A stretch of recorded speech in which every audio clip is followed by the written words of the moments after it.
Back now to today's major announcement out of Washington, the nomination of Judge Ketanji Brown Jackson to the Supreme Court. Judge Jackson has served for the last 8 years as a federal judge in Washington, D.C., where she is said to have written more than 500 opinions. Let's take a look right now at Judge Ketanji Brown Jackson's biography. She would be the first black woman on the high court, the president keeping a promise he made while campaigning.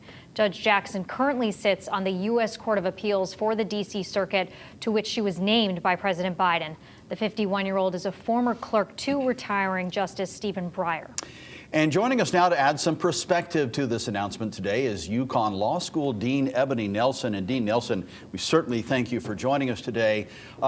Judge Jackson's nomination, certainly it's going to become a political football there in Washington, D.C. But here in Connecticut, what should people know about Judge Jackson?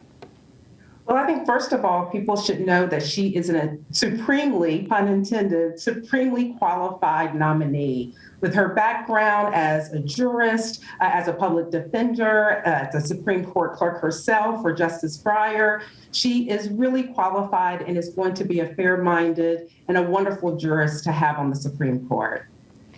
You know, if confirmed, Judge Jackson becomes the first ever black woman to serve on the U.S. Supreme Court. What does that mean for not only the black community in America, but really everyone?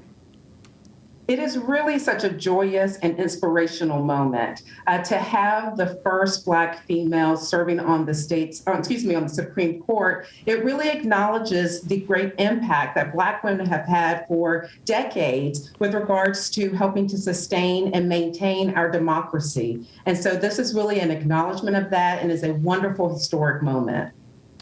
Well, a handful of Republicans have criticized the president, saying he sold out to the far left on this nomination. What's your take on the politics already at play?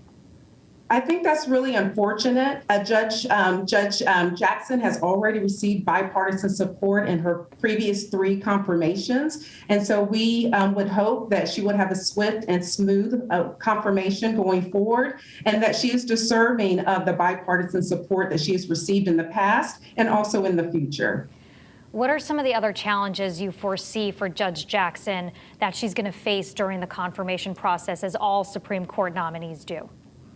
Well, unfortunately, oftentimes when you are having a black woman who is nominated for certain positions, sometimes their qualifications are heightened with regards to the scrutiny that they are put under. And it is an unfortunate discrepancy that we see for black candidates that we may not see for other candidates. And so you may see a heightened scrutiny of her credentials. But again, her credentials are really unparalleled. And so she is highly qualified and again deserves that bipartisan support. And unfortunately, politics may come into play, but they really shouldn't here because, again, she is deserving of this nomination and she will be an excellent justice on the Supreme Court. All right, Dean Eboni Nelson of UConn Law, thanks so much for joining us tonight. We appreciate your expertise. Thank you. Thank you so much.